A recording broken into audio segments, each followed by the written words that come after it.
Hello everyone, कैसे हैं आप सब। मैं नीतू रानी आपके अपने चैनल सक्सेस एग्ज़ाम में आपका स्वागत करती हूं। दोस्तों, मैं आज आपके लिए बहुत ही मोस्ट इम्पोर्टेंट जीके के कुछ क्वेश्चंस लेके आई हूं जो आपके लिए सभी कॉम्पिटिटिव एग्ज़ाम्स में बहुत ही ज़्यादा इम्पोर्टेंट है। आई होप कि सभी ध्यान से पढ़ेंगे।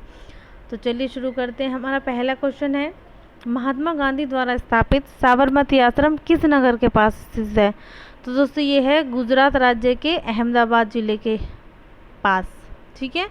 और किस तरीके से हुआ था कि महात्मा गांधी के दक्षिण अफ्रीका से लौटने के बाद 25 मई 1915 को, ठीक है, 25 मई 1915 को इसकी स्थापना की गई। और फिर उसके बाद 17 जून 1917 को एक खुली ज़मीन पर साबरमती आश्रम को स्थापित कर दिया गया। ठीक है, ध्यान रखेंगे सभी।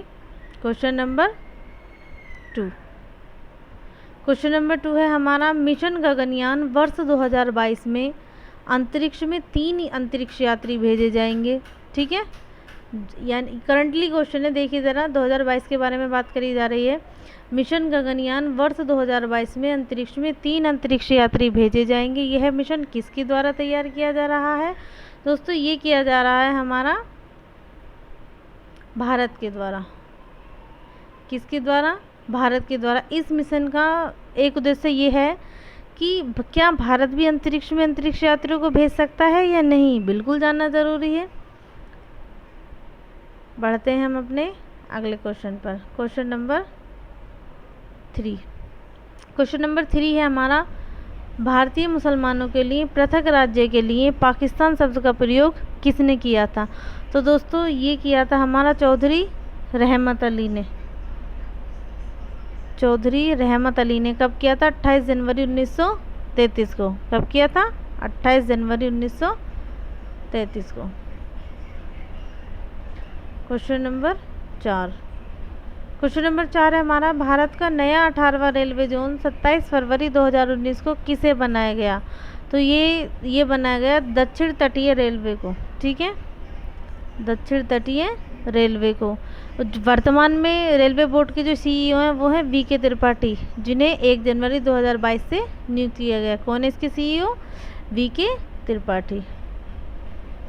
क्वेश्चन नंबर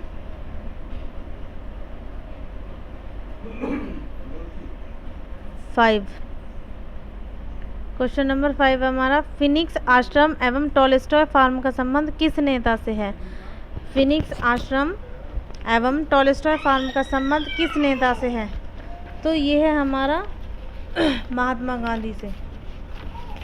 ठीक है दोस्तों, किससे? महात्मा गांधी से। फिनिक्स आश्रम की शुरुआत कब की गई थी? 1904 में, यानी कि 1904 में। किसकी? फिनिक्स आश्रम की। और टॉलस्टॉय की बात की जाए तो टॉलस्टॉय की करी थी 1910 में।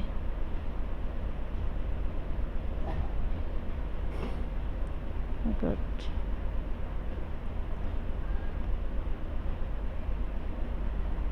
हमारा अगला क्वेश्चन है, टेम्पल्टन पुरस्कार 2019 से मार्सेलो ग्लीसर को 19 मार्च 2019 को देने की घोषणा की गई। इस पुरस्कार में कितनी राशि दी जाती है। तो इस पुरस्कार में दी जाएगी 11 लाख ब्रिटिश पाउंड। कितना? 11 लाख ब्रिटिश पाउंड। बढ़ते हैं हम अपने अगले क्वेश्चन पर। हमारा अगला क्वेश्चन है क्वेश्चन नंबर 7, इंकलाब जिंदाबाद का नारा सर्वप्रथम देने वाले थे। तो दोस्तों इंकलाब जिंदाबाद का नारा सर्वप्रथम देने वाले थे मोहम्मद इकबाल। और दिल्ली की असेंबली में 8 अप्रैल 1929 को आवासी बम फोड़ते हुए इस नारे को बुलंद किया गया। ये किसने किया था? भगत सिंह ने, जो दिल्ली की असेंबली में 8 अप्रैल 1929 को आवासी बम फोड़ते वक्त बुलंद किया गया था। ठीक है, अगला क्वेश्चन है हमारा क्वेश्चन नंबर 8। प्रधानमंत्री नरेंद्र मोदी को जायद पदक से किस देश द्वारा 4 अप्रैल 2019 को सम्मानित किया गया। तो ये किया गया संयुक्त अरब अमीरात। संयुक्त अरब अमीरात। क्वेश्चन नंबर 9, भूदान आंदोलन प्रारंभ करने वाले थे। भूदान आंदोलन प्रारंभ करने वाले थे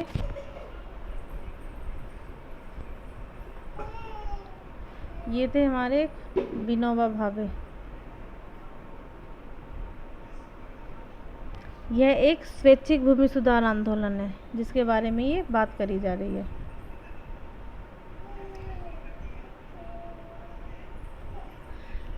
क्वेश्चन नंबर 10, इसरो के गगनयान मिशन की जिम्मेदारी किसे सौंपी गई थी? इसरो के गगनयान मिशन की जिम्मेदारी किसको सौंपी गई थी? सबसे पहले इसरो की फुल फॉर्म जानते हैं, इंडिया ISRO, क्या? Indian Space Research Organisation. अब आती है इसकी जिम्मेदारी की बात, तो ये करी थी डॉक्टर VR ललिता बिंका को, डॉक्टर VR ललिता बिंका को, ठीक है। क्वेश्चन नंबर 11, भारत की संविधान सभा किसके अनुसार गठित की गई थी? भारत की संविधान सभा किसके अनुसार गठित की गई थी? तो ये की गई थी कैबिनेट मिशन योजना के तहत, ठीक है। और 22 जनवरी 1946 को इसका निर्णय लिया गया था और 19 फरवरी 1946 को ये गठित की गई थी संविधान सभा में, ठीक है। समझ में आया सभी को? फिर से सुनिए, 22 जनवरी 1946 को इसका निर्णय लिया गया और 19 फरवरी 1946 को इसे गठित किया गया।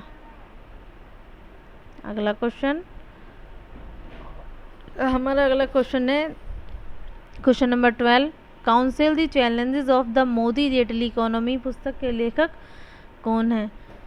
तो ये है हमारे दोस्तों अरविंद सुब्रमणियन, ठीक है, अरविंद सुब्रमणियन।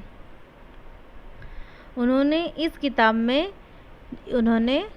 किताब में नोटबंदी के बारे में, यानी कि 8 नवंबर से 30 दिसंबर 2016 तक की आलोचना की है, ठीक है।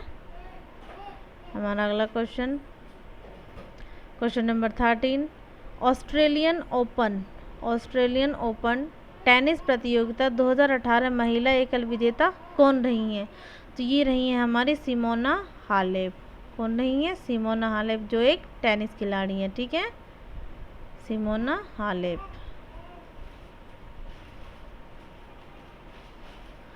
क्वेश्चन नंबर 14 है हमारा, हाल ही में विमोचित Nehru the invention of India पुस्तक के लेखक कौन है?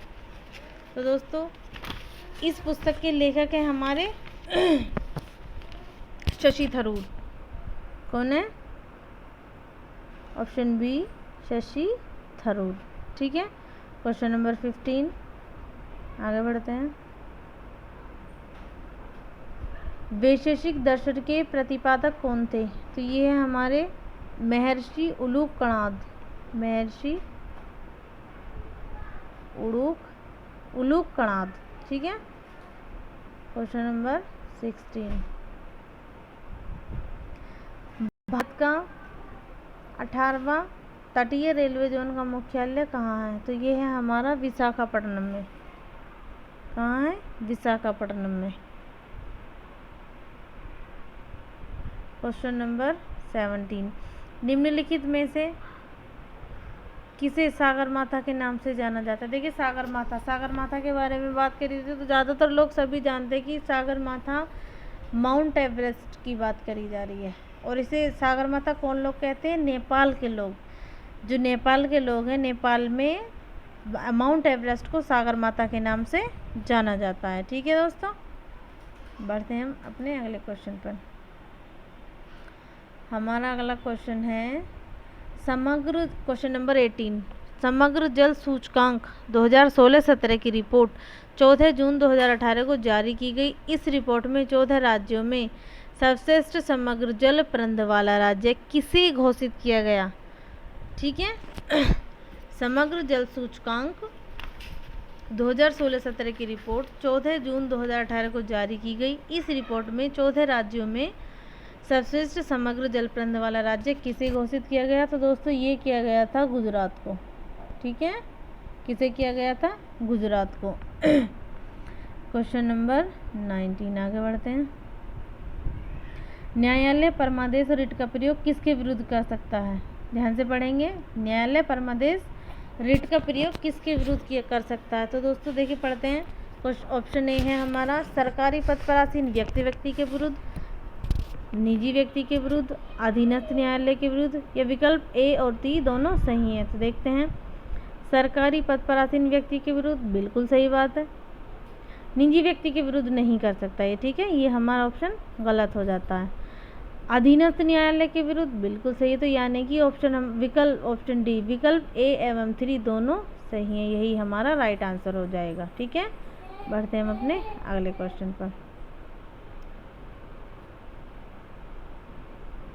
Question number 20, French open tennis प्रतियोगिता 2018 पुरुष एकल विजेता कौन रहे? तो ये रहे हमारे राफेल नडाल। कौन रहे? Rafael Nadal.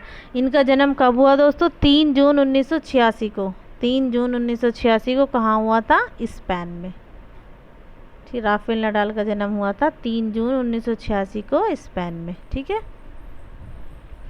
क्वेश्चन नंबर 21, पुस्तक 281 एंड बियॉन्ड, ठीक है, पुस्तक 281 एंड बियॉन्ड किस भारतीय क्रिकेटर की आत्मकथा है? किस भारतीय क्रिकेटर की? क्वेश्चन नंबर 22 की बात करी जा रही है। पुस्तक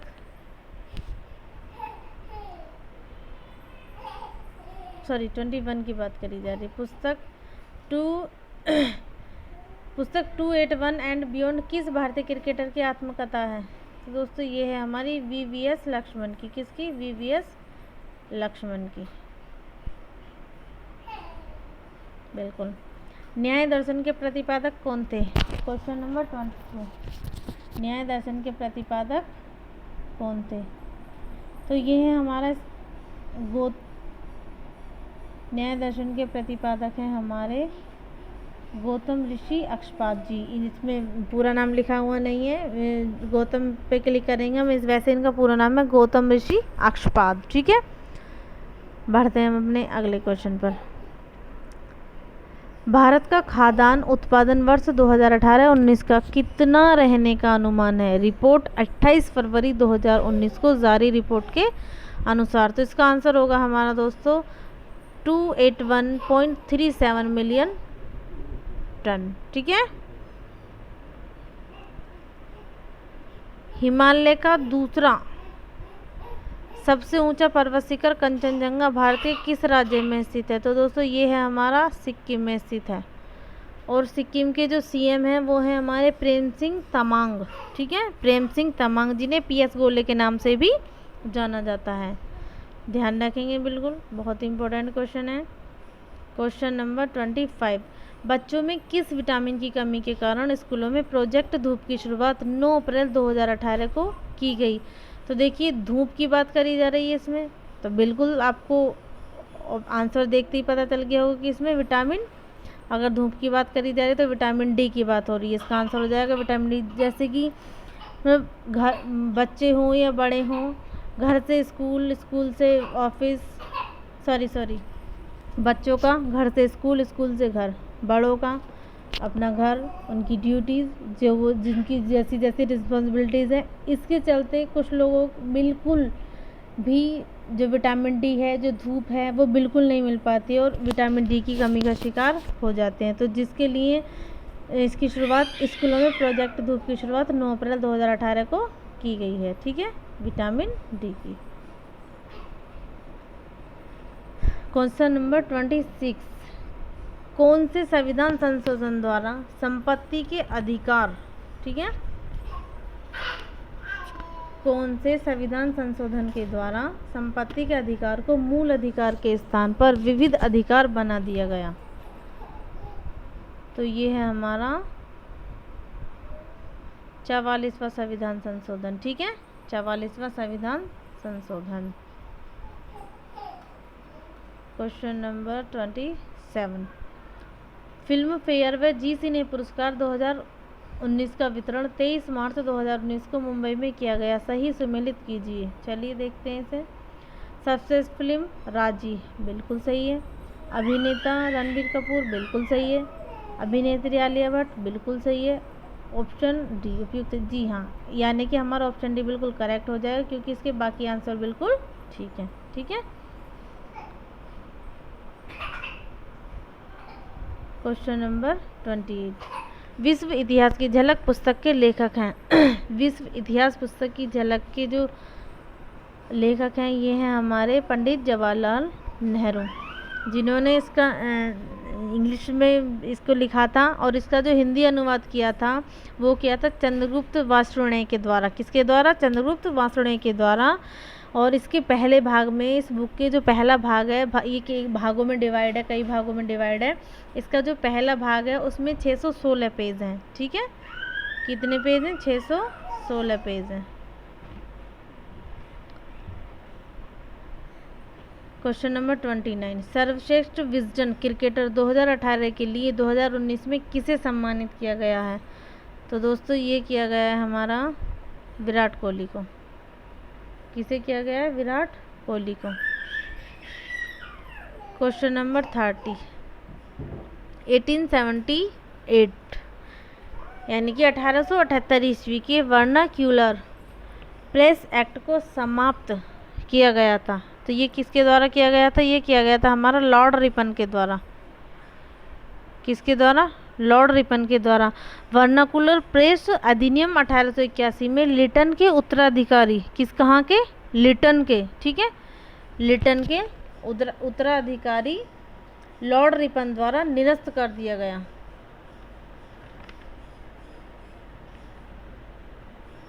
निरस्त कर दिया गया, और जिन्होंने 1880 से 1884 तक शासन किया था। 1880 से 1884 तक शासन किया था। जी बिल्कुल, रिपन के द्वारा। फिर देखिए, एक बार फिर से ध्यान देंगे इस क्वेश्चन पे। ये कह रहा है 1878 ईस्वी के वर्नाक्यूलर प्रेस एक्ट को समाप्त किया गया था। तो किसके द्वारा किया गया था? तो ये हमारा किया गया था, ध्यान से, रिपन के द्वारा। फिर से सुनिए कि वर्नाकुलर प्रेस जो है, प्रेस अधिनियम 1881 में लिटन के उत्तराधिकारी, कहाँ के? लिटन के उत्तराधिकारी लॉर्ड रिपन द्वारा निरस्त कर दिया गया था, जिन्होंने 1880 से 1884 तक शासन किया था। दोस्तों आज के लिए इतना ही। आई होप आपको ये वीडियो पसंद आई होगी। अगर आपको ये वीडियो पसंद आई हो तो please like, share and subscribe my channel.